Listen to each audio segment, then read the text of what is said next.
आएंगे बाबा वैद्यनाथ के। तो अगले आधे घंटे बने रहिए हमारे साथ और देखिए कि किस तरह से आप कर सकते हैं भगवान शिव को प्रसन्न।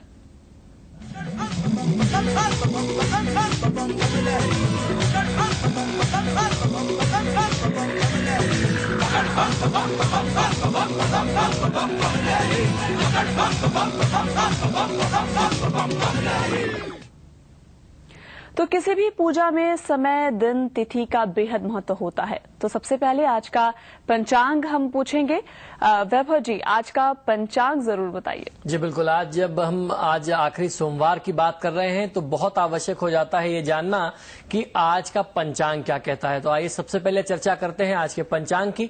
आज का पंचांग इस प्रकार है। विक्रम संवत 2070, सावन का पवित्र मास चल रहा है और शुक्ल पक्ष ये है सावन का। आज त्रयोदशी तिथि है, सोमवार का दिन है, नक्षत्र है उत्तराषाढ़ा और चंद्रदेव जो है वो मकर राशि में गोचर कर रहे हैं, संचरण कर रहे हैं आज।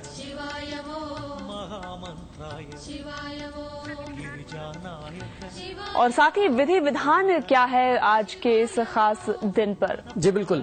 देखिए, हमारे धर्मशास्त्रों में भगवान शिव को शीघ्र ही प्रसन्न होने वाला बताया गया है, जिसे आप जल से प्रसन्न कर सकते हैं, बिल्व पत्र चढ़ा करके, दूध से अभिषेक करके इत्यादि। बहुत छोटे छोटे से ऐसे प्रक्रिया है जिससे आप महादेव को प्रसन्न कर सकते हैं।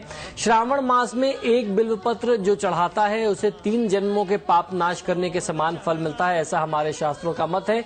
एक अखंड बिल्व पत्र अर्पण करने से कोटि बिल्व पत्र अर्थात करोड़ों बिल्व पत्र चढ़ाने का फल मिलता है। शिव पुराण में कहा गया है हमारे शास्त्रों में कि त्रिदलम त्रिगुणाकारम त्रिनेत्रम च त्रयायुधम त्रिजन्म पाप संहारम एक बिल्वम शिवार्पणम, अर्थात एक बिल्व पत्र को चढ़ाने से 3 दलों के संयुक्त यानी 3 पत्तियों से युक्त एक बिल्व पत्र जो भी शिव महादेव शिव को अर्पित करता है वह अपने जो भी 3 जन्म के संचित पाप हैं उसका नाश कर लेता है, अर्थात उसके पुण्य में वृद्धि होती है, पापों में क्षति आती है, कमी होती है। सर्वप्रथम जब हम लोग बात करते हैं किस विधि विधान अनुसार आज की तिथि में पूजा करनी चाहिए, तो जो भी जातक है, जो भी साधक है, उसे प्रातः काल उठ करके स्नान ध्यान से निर्वृत्त हो जाना चाहिए, शुद्ध हो जाना चाहिए और महादेव शिव और उसके साथ साथ शिव परिवार जिसमें मां पार्वती, भगवान श्री गणेश, कार्तिकेय जी और उनके साथ साथ नंदी, इनका आपको अभिषेक करना है भगवान शिव को कच्चे दूध से, फल से, भस्म से और उसके साथ साथ भांग, धतूरा, श्वेत वस्त्र, ये बहुत सारी चीजें प्रिय हैं तो इनको आपको अर्पित करना चाहिए, इनसे उनका आपको अभिषेक करना चाहिए। आपको प्रयास ये करना चाहिए कि आपकी पूजा में जो चीजें मैंने बताई है ये चीजें कम से कम हो। और जब भी आप साधना करते हैं आपको ध्यान ये रखना है कि श्वेत वस्त्र धारण करके आप महादेव की साधना करें। गाय के कच्चे दूध से शिव जी का अभिषेक करना चाहिए, यही सबसे ज्यादा ग्राह्य है। आप देखते हैं किसी भी तरीके का दूध हम लोग कुछ भी जो भी बाजार से मिल जाता है वो ले लेते हैं, ऐसा करने से बचना चाहिए। देसी गाय का दूध यदि आपको मिलता है तो उससे अभिषेक करने का विधान बहुत ही विशेष है।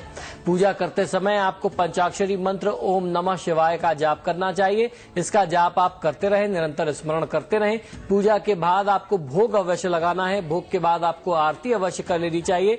बाबा से प्रार्थना करें कि आज की तिथि जो है वो आखिरी सोमवार है, आपकी जो भी अभिलाषाएं हैं, जो भी आकांक्षाएं हैं, बाबा उसे पूरा करें। पूरे सावन भर में आपने जो पूजा पाठ किया है अगर उसमें कहीं ना कहीं जाने अनजाने कोई त्रुटि रह गई है, कोई कमी रह गई है तो उसके लिए वह आपको क्षमा करेंगे। जिस भी इच्छा के लिए आपने इस व्रत को किया है, इस संपूर्ण श्रावण मास में 4 सोमवार जो पड़े हैं, आज जो चौथा सोमवार है, इसमें आपने जो भी व्रत और पूजा प्रक्रिया की है उसकी आकांक्षा, जो भी उसके पीछे भावना थी, उस आकांक्षा को महादेव सिद्ध करें, ऐसी प्रार्थना आपको करनी चाहिए। पूजा के बाद महामृत्युंजय मंत्र या रुद्र गायत्री मंत्र या फिर ओम नमः शिवाय मंत्र का आपको जाप कर लेना चाहिए। सबसे पहले बता देता हूं आपको कि रुद्र गायत्री मंत्र क्या है। ओम तत्पुरुषाय विद्महे महादेवाय धीमहि तन्नो रुद्र प्रचोदयात्। ओम तत्पुरुषाय विद्महे महादेवाय धीमहि तन्नो रुद्र प्रचोदयात्, इस मंत्र का जाप कर लेना चाहिए। महामृत्युंजय मंत्र का जाप कर ले। ओम त्र्यंबकम यजामहे सुगंधिम पुष्टिवर्धनम उर्वारुकमिव बंधनान मृत्युर्मुक्षीय मामृतात्, इस मंत्र का जाप कर लेना चाहिए। या फिर ओम नमः शिवाय मंत्र का जाप कर सकते हैं। भगवान शिव की बहुत सारी स्तुतियां हैं, जो भी स्तुतियां आपको प्रिय हो, जिसमें आपकी श्रद्धा और निष्ठा ज्यादा हो, शिव महिम्न स्तोत्र का पाठ कर सकते हैं, शिव रुद्र पाठ कर सकते हैं, रुद्राष्टाध्यायी का पाठ कर सकते हैं। इस तरीके के बहुत सारे स्रोत हैं जिसका पाठ आप कर सकते हैं। हम लोग लगातार पिछले 3 सोमवार से सोमवार की तिथि में विशेष तौर पर शिव मुट्ठी की चर्चा करते आए हैं। आज मैं आपको बताता हूं कि चौथे सोमवार में आपको किस चीज को अर्पित करना है, अर्थात कौन सा ऐसा अन्न है जो आपको एक मुट्ठी महादेव शिव पर अर्थात शिवलिंग पर अर्पित करना है। इस चौथे सोमवार में चने की दाल अर्पित की जाती है, ऐसा विधान हमारे धर्मशास्त्रों में मिलता है। तो आज की तिथि में आपको विशेष तौर पर अपनी कामना सिद्धि के लिए एक मुट्ठी चने की दाल महादेव शिव पर आपको अर्पित करना चाहिए। इससे आपको बहुत अच्छा लाभ मिलेगा।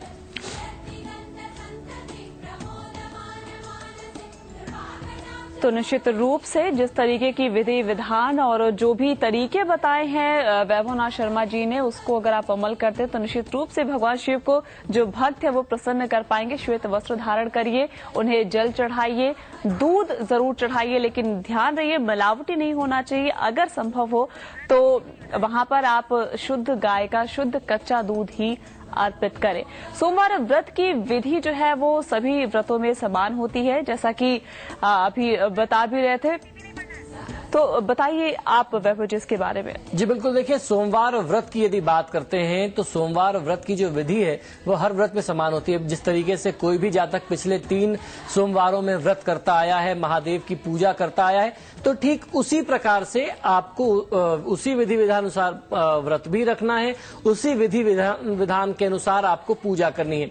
शिव पूजा के बाद सोमवार व्रत की कथा अवश्य सुननी चाहिए। ये बहुत ज्यादा महत्वपूर्ण हो जाता है कि यदि आप व्रत कर रहे हैं, महादेव की पूजा साधना कर रहे हैं, तो आप सोमवार व्रत की जो कथा है उसे अवश्य सुने।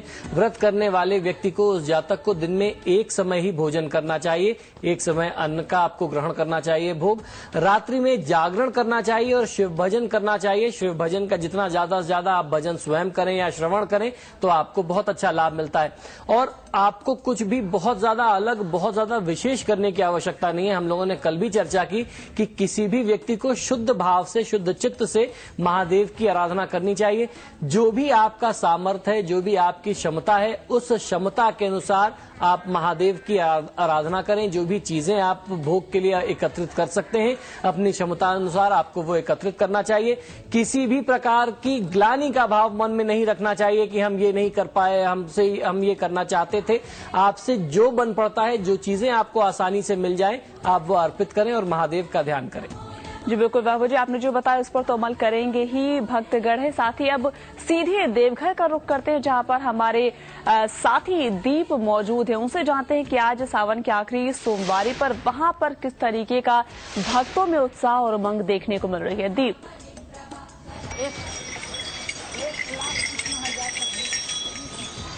जी बिल्कुल, आप ये अंदाजा लगा सकते हैं कि पिछले 3 सोमवारी को जो भीड़ और जो जत्था भगवान भोले के शंकर के द्वार में आया, वही जत्था आज भी देखने को मिल रहा है और लंबी कतार देखने को मिल रही है पूरे देवघर में। और भगवा रंग से पूरा देवघर पड़ चुका है, केसरिया रंग में रंग चुका है एक तरह से, और बम भोले के नारे लग रहे हैं।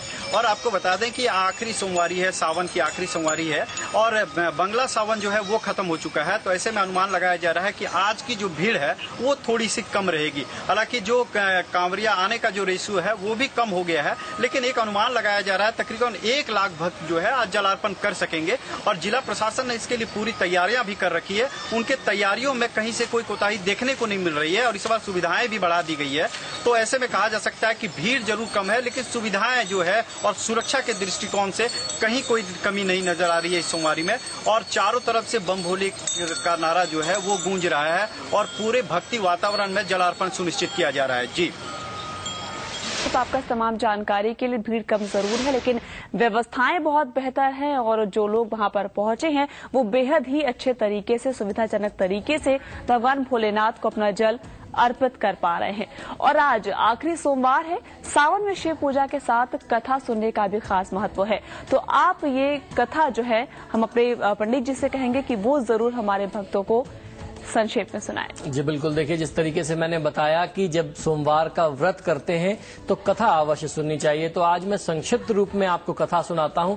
शास्त्रों और पुराणों में श्रावण सोमवार का जो व्रत है उसे अमोघ फलदायी बताया गया है। विवाहित महिलाओं को श्रावण सोमवार का व्रत अवश्य करना चाहिए। इस व्रत को करने से अखंड सौभाग्य की प्राप्ति होती है, परिवार में खुशियां, समृद्धि और सम्मान प्राप्त होता है।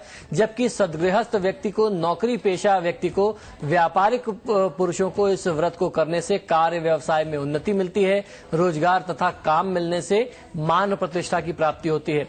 एक पौराणिक कथा के अनुसार श्री विष्णु जी की पत्नी मां लक्ष्मी ने शंकर भगवान के प्रिय श्रावण माह में शिवलिंग पर प्रतिदिन 1001 सफेद कमल अर्पण करने का निश्चय किया था। स्वर्ण तश्तरी में उन्होंने गिनती के कमल रखे, उन्होंने 1001 कमल पुष्प एकत्रित किए, लेकिन मंदिर पहुंचते पहुंचते 3 कमल उसमें से स्वतः ही अपने आप ही कम हो जाया करते थे। मंदिर पहुंच करके उन्होंने उन कमलों पर जल छींटा, तब उनमें से एक पौधे का निर्माण हुआ, स्वतः ही अपने से एक पौधा निकला। इस पर त्रिदल जैसे हजारों पत्ते लगे हुए थे, जिन्हें तोड़ करके मां लक्ष्मी ने शिवलिंग पर चढ़ा करके शिवार्चन करना आरंभ कर दिया। ऐसा मानते हैं कि तब से ही मां लक्ष्मी के भक्ति के सामर्थ्य के द्वारा निर्मित बिल्वपत्र जो है वो महादेव शिव को प्रिय हो गया, और तब से ही शिव जी के ऊपर ये बेलपत्र चढ़ाने की जो एक प्रक्रिया है, जो एक साधना क्रम है, तब से ये आरंभ हुआ। लक्ष्मी यानी धन वैभव, जो कभी भी बासी नहीं होता। यही वजह है कि लक्ष्मी जी द्वारा पैदा किए गए बिल्वपत्र भी वैसा ही है। ताजा बिल्वपत्र किसी जातक को न मिल पाए, उसके न मिल पाने की दशा में आपको जो भी बिल्वपत्र वहां शिवलिंग पर अर्पित है, आप उन्हें उसे पुनः धोकर के ही महादेव शिव के ऊपर अर्पित कर सकते हैं। तो ये छोटी सी प्रक्रिया है, छोटी सी जानकारी है किस तरीके से बिल्वपत्र की उत्पत्ति हुई और बिल्वपत्र महादेव को अर्पित करने की प्रक्रिया आरंभ हुई। इसमें बहुत बड़ा रहस्य है, और ऐसा इसीलिए मानते हैं कि भगवान शिव के साथ साथ तब से ही मां लक्ष्मी को बिल्वपत्र प्रिय है, और उसके साथ साथ बेल का फल भी प्रिय है। जब मां लक्ष्मी की विशेष साधना करते हैं तो बेल के फल का जो गूदा होता है उससे हवन करने का विशेष विधान हमारे धर्मशास्त्रों में बताया गया है। निश्चित रूप से अभी तो आपने जाना कि जो आपको पंडित जी ने बताया। अब सीधे एक बार फिर से रुख करते हैं देवघर का, जहां पर हमारे सहयोगी दीप मौजूद है। दीप, बाबा धाम ही एकमात्र ऐसा ज्योतिर्लिंग है जहां पर पंचशूल दर्शन और थापा पूजा की प्रधानता है। इसके बारे में बताया कि ऐसा क्यों है, वहां पर आपको भक्तों से और पुजारियों से बातचीत करके क्या कुछ पता चला? देखिए, बाबा धाम जो है इसको देवों की नगरी कहा जाता है। इसमें कहते हैं कण कण में देवों का वास होता है। यहाँ पर सिर्फ आ जाने मात्र से ही कहते हैं कि जगत का कल्याण हो जाता है, लोगों का कल्याण हो जाता है। और यहाँ पंचशूल के दर्शन कर लेने से कहते हैं सारी मनोकामनाएं पूर्ण हो जाती है। विश्व के जितने भी मंदिर है यहाँ के कहे गए, तो उसमें त्रिशूल की प्रधानता रही है। बाबा के मस्तक पर जो है वो त्रिशूल विराजमान रहता है। लेकिन देवघर एक ऐसा तीर्थ स्थल है जहाँ के गुंबज पे आप कह लें कि जहाँ बाबा के सिर पे यहाँ पंचशूल वास करता है। कहते हैं कि जब रावण का भी जो लंका हुआ करता था, वहां भी पंचशूल हुआ करता था, और विभीषण ने ये गुरु मंत्र दिया था भगवान राम को कि जब तक आप इस पंचशूल को भेदते नहीं है, तब तक आप उनके रावण के जो महल है उसके अंदर प्रवेश नहीं कर सकते हैं। तो कुछ वैसा ही यहाँ पर भी देखने को मिलता है। कहा जाता है कि ये शहर सुरक्षित इसलिए है क्योंकि ये बाबा के मस्तक पर जो है, यहाँ पर मस्तक पे एक पंचशूल का दर्शन होता है। और कहा जाता है कि जब भी यहाँ के स्थानीय कहीं बाहर जाते हैं तो इस पंचशूल का दर्शन जरूर कर लेते हैं, ताकि उनकी यात्रा मंगलमय होती है। और आपके यहाँ के एक से एक ऐसी प्रधानता है जिसको और धार्मिक स्थलों से इसको अलग करती है। यहाँ थापा पूजा की प्रधानता है, यहाँ पंचशूल दर्शन की प्रधानता है, यहाँ गवाली पूजा की प्रधानता है, और साथ में यहाँ के जलार्पण की सबसे बड़ी बात यह है कि यहाँ पर सिर्फ बाबा धाम के मंदिर में प्रवेश मात्र से ही जगत का कल्याण हो जाता है। जी बिल्कुल दीप, आपके पास फिर से आएंगे और जानेंगे वहां का विशेष महत्व के बारे में। लेकिन आज आखिरी सोमवार पर जिनकी कुंडली में शनि दोष है, उनके लिए क्या कुछ खास पूजा हो सकती है, ये हम जानेंगे पंडित जी से। पंडित जी, क्या कुछ खास पूजा बताई? जी बिल्कुल, देखिए सावन के सोमवार में, पहले सोमवार में हम लोगों ने चर्चा की थी कि जिनकी कुंडली में नवग्रहों में से कोई भी ग्रह खराब हो, उसको आप किस तरीके से ठीक कर सकते हैं। निश्चित तौर पे जिसकी कुंडली में शनिदेव की पीड़ा बहुत ज्यादा हो, शनिदेव की शांति के लिए, शनिदेव की पीड़ा शांति के लिए आप महादेव की साधना कर सकते हैं। आज की तिथि बहुत ही महत्वपूर्ण है। शनिदेव रवि यानी यानी सूर्य के पुत्र हैं। शिव पुराण में सूर्य भी शिव का ही स्वरूप बताया गया है, ऐसा माना जाता है। शिव की उपासना सूर्य व शनि दोनों को भी प्रसन्न करने वाली बताई गई है। यही वजह है कि शिव की उपासना शनिवार, शनि की दशा में, शनि की ढैया में और शनि की 7.5 में यदि शनि ग्रह के बुरे प्रभावों से कोई व्यक्ति पीड़ित है तो उससे रक्षा करने में महादेव की साधना बहुत ज्यादा विशेष फलदायी मानते हैं। जिसे कोई दुख है, दरिद्रता की स्थिति है, दुर्गति से दो चार न होकर के आप जीवन में सौभाग्य, सफलता और सम्मान प्राप्त कर सकते हैं। तो शनिदेव की साधना के लिए मैं आपको कुछ छोटे छोटे उपाय बता रहा हूं।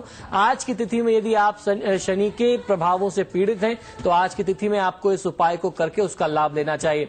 आपको करना यह चाहिए कि स्नान ध्यान के बाद नवग्रह मंदिर में शनि प्रतिमा या आपको स्थायेश्वर शिवलिंग की पूजा करनी चाहिए। शनि मूर्ति और उसके साथ साथ शिवलिंग पर जल स्नान के बाद गंध, अक्षत, काला वस्त्र, काले तिल, उड़द अर्पित करना चाहिए।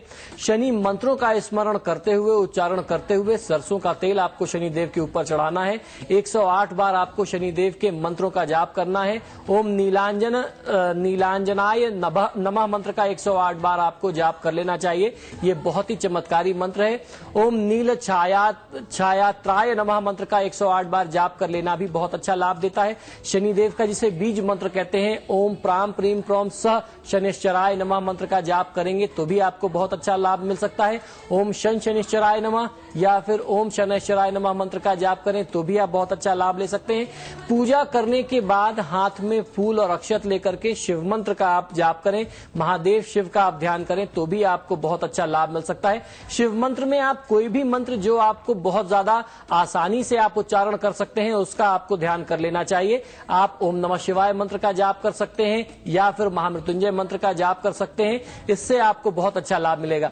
शनि की साधना जब कोई व्यक्ति करता है तो मैं आपको बता दूं उसमें बहुत खास ध्यान रखना पड़ता है। जिस तरीके से मैंने आपको बताया कि आप नवग्रह के पास चले जाएं, शनिदेव के ऊपर आप जल चढ़ाएं और उसके उपरांत आप उन्हें तेल से अभिषेक करें। ये बात आम व्यक्ति नहीं जानते जो हम लोग अपनी दैनिक दिनचर्या में गलती करते हैं। कभी भी शनिदेव की मूर्ति के समक्ष जब आप जाते हैं तो उनके सामने आप शनिदेव की दृष्टि के सामने नहीं जाते। ऐसा विधान हमारे शास्त्रों में नहीं मिलता है। ये आज की व्यापारिकता है, आज की सांसारिकता में शनिदेव को मूर्ति का स्वरूप दे दिया गया। हमारे धर्म शास्त्रों में, हमारे विधि विधान में शनिदेव को मूर्ति का स्वरूप नहीं दिया गया था। शनिदेव का जो सबसे प्रामाणिक स्थान माना जाता है वो शनि शिंगणापुर है। यदि आप कहीं किसी फोटो में, किसी टीवी कार्यक्रम में देखेंगे तो शनि का जो स्वरूप है वो शिला का स्वरूप है, एक पत्थर का स्वरूप है, ना कि मूर्ति का स्वरूप है। ऐसा मानते हैं कि शनिदेव की पूर्ण दृष्टि जहां पड़ती है वहां अनिष्ट हो जाता है। और अगर आप शनिदेव को प्रसन्न करने उनके सामने जाते हैं, परिक्रमा करते हैं या मूर्ति के सामने से आप उनकी पूजा करते हैं तो आप उनकी दृष्टि अपने ऊपर ले रहे हैं, जिससे आप अपना अनिष्ट कर रहे हैं। तो आपको जो भी पूजा पाठ या अभिषेक करना है वो आप शनिदेव के पीछे से करेंगे। अब ये हमारा दुर्भाग्य है कि आज जगह जगह शनिदेव की मूर्तियां बना दी गई हैं। इससे हमारा कल्याण नहीं हो रहा है, हमारा विनाश ही हो रहा है। तो ऐसे में एक आम रास्ता ये निकाला जा सकता है कि आप शनिदेव की साधना तो अवश्य करें लेकिन पीठ पीछे से करें, उनके सामने ना जाएं। शनिदेव की परिक्रमा कभी भी आप पूरी ना करें, पीछे से ही आपको आधी परिक्रमा करनी चाहिए। जी बिल्कुल, बहुत अहम बात बताई है आपने शर्मा जी। मैंने भी कभी इस चीज को ध्यान नहीं दिया था, कभी इसका ख्याल नहीं किया था कि शनि की दृष्टि हमेशा अनिष्टकारी होती है, बावजूद इसके लोग उनके समक्ष जाकर पूजा क्यों करते हैं। जी देखिए, सौभाग्य का नाश करता है। इसके लिए एक बहुत छोटी सी कथा हमारे शास्त्रों में मिलती है कि जिस समय भगवान श्री गणेश का जन्म हुआ, ये शिव पुराण की कथा मैं आपको बता रही हूँ, उसका प्रमाण है। जब भगवान श्री गणेश का जन्म हुआ तो माँ पार्वती ने सभी देवी देवताओं, सारे नवग्रहों को आमंत्रित किया कि आप आइए और हमारे पुत्र को आशीर्वाद दीजिए। सभी देवी देवता आए, सबने आशीर्वाद दिया और एक किनारे जाकर के खड़े हो गए। सबने अपना भोग लिया, प्रसाद लिया, वहां तो उत्सव चल रहा था। शनिदेव एक किनारे खड़े थे। अब माँ पार्वती जो है वो माता का हृदय था। माँ पार्वती को लगा कि लगता है शनिदेव प्रसन्न नहीं हुए, मेरे घर में बेटा हुआ है, शनिदेव को अच्छा नहीं लगा। उन्होंने शनिदेव से कहा कि शनिदेव आइए, आप बेटे को आशीर्वाद दीजिए, बेटे का मुंह देखिए, पुत्र का मुंह देखिए। शनिदेव अपना प्रभाव जानते थे कि अगर मैं देखूंगा तो क्या हो सकता है। शनिदेव अपनी जगह से नहीं हिले। माँ ने फिर से आग्रह किया, शनिदेव फिर भी नहीं हिले। माँ ने पुनः आग्रह किया, शनिदेव फिर नहीं हिले। फिर क्या हुआ, माता को आ गया क्रोध। माँ ने कहा कि लगता है शनिदेव आपको बहुत अच्छा नहीं लगा, मेरे घर में पुत्र हुआ है, आप नाराज हो गए। शनिदेव माता के कोप से बचने के लिए दबाव में जाकर के उन्होंने बेटे का मुख देखा। जैसे ही उन्होंने बच्चे का मुखड़ा देखा और भगवान श्री गणेश का जो गला था वो कट गया। ये प्रमाण हमारे यहाँ शास्त्रों में मिलता है। उस गले के कटने के कारण जब शनिदेव से पूछा गया तो शनिदेव ने कहा, मां मैं इसीलिए दृष्टि नहीं डाल रहा था, मेरी दृष्टि जहां पड़ेगी, जहां पूर्ण दृष्टि पड़ेगी वहां विनाश हो जाएगा, सर्वनाश हो जाएगा। अब आज हम लोग ये नहीं समझते, हर जगह कंपटीशन है, शनिदेव की मूर्ति स्थापित करना है, लोग स्वयं को बाबा घोषित कर रहे हैं। इससे आपको बचना चाहिए। आप शनिदेव की पूजा अवश्य करिए, मूर्ति स्वरूप में पूजा मत करिए, और मूर्ति स्वरूप की पूजा करते हैं तो उनकी दृष्टि के सामने मत पड़िए। जी बिल्कुल, तो दृष्टि के सामने मत पड़िए अगर आप अपना किसी भी तरीके का अनिष्ट होने से बचना चाहते हैं। तो एक बार फिर से देवघर का रुख करते हैं, दीप के पास चलते हैं। दीप, बाबा के भक्त बम बम का उद्घोष करते हुए सुल्तानगंज से बाबा धाम तक की कठिन यात्रा तय करते हैं। बोलबम के जयकारे के पीछे आखिर क्या रहस्य है कि सभी बम बम का नारा लगाकर पहुंचते हैं? बाबा धाम की वो महिमा है जो ये जत्था निरंतर 1 महीनों तक चलता आता है। लेकिन आपको एक बात बता दें कि पूरे रास्ते में कांवरिया बम जो होते हैं वो बम भोले का नारा लगाते हैं। ये बम एक बड़े परोपकारी शब्द है, और इस बम के पीछे भी एक रहस्य छुपा हुआ है कि जब आप इस बम शब्द की उत्पत्ति जब हुई है तो कहा जाता है कि ये शब्द जो है वो शिव को बहुत प्यारा होता है। राजा दक्ष के दरबार में भी जब बकरे का सिर काटा गया था तो उस समय भी वो उसने बम बम बम बम कर गया, तो इससे शिव बड़े प्रसन्न हो गए थे और उनके ललाट पर खुशी दिखने को मिली थी। तो कहा जाता है कि इस बम से शिव बहुत खुश होते हैं। दूसरे इसके पीछे सबसे बड़ा कारण ये दिया जाता है कि इस बम के कहा जाता है कि शिव और शक्ति तीनों का उपासक होता है, और बम मात्र के आपके ब्रह्मा विष्णु और महेश तीनों का आप उच्चारण कर लेते हैं, तीनों का सुमिरन कर लेते हैं। तो बम ऐसा परोपकारी और कल्याणकारी शब्द है। यही कारण है कि भक्त 105 किलोमीटर की पूरी यात्रा बोल बम का नारा लगाते हुए आते हैं, और कहा जाता है कि इस बम के नारे मात्र से आप में एक एनर्जी आ जाती है, एक ऊर्जा आ जाती है, और इसी ऊर्जा के कारण है भक्त 105 किलोमीटर की जो ये यात्रा है बड़ी सुगमता से, और इनके चेहरे पर एक खुशी दिखती है इतने कष्ट के बावजूद, और ये बम भोले का नारा लगाते हुए देवघर बाबा धाम पहुंच जाते हैं। जी बिल्कुल, बहुत बहुत तो शुक्रिया आपका दीप इस तमाम जानकारी के लिए। तो बहुत महत्वपूर्ण है कि बम बम का नारा लगाकर आप किस तरीके से चढ़ाई चढ़ लेते हैं और देव स्थल तक पहुंचकर भगवान के दर्शन कर पाते हैं। और इसी के साथ इस खास कार्यक्रम में वक्त हो गया आप सभी से विदा लेने का। वैभव जी, आपका भी बहुत बहुत शुक्रिया तमाम जानकारियों के लिए और चर्चा के लिए। तो चलिए सुनते हैं कर्णप्रिय शिव स्तुति, और इसी के साथ मुझे इजाजत दीजिए। नमस्कार।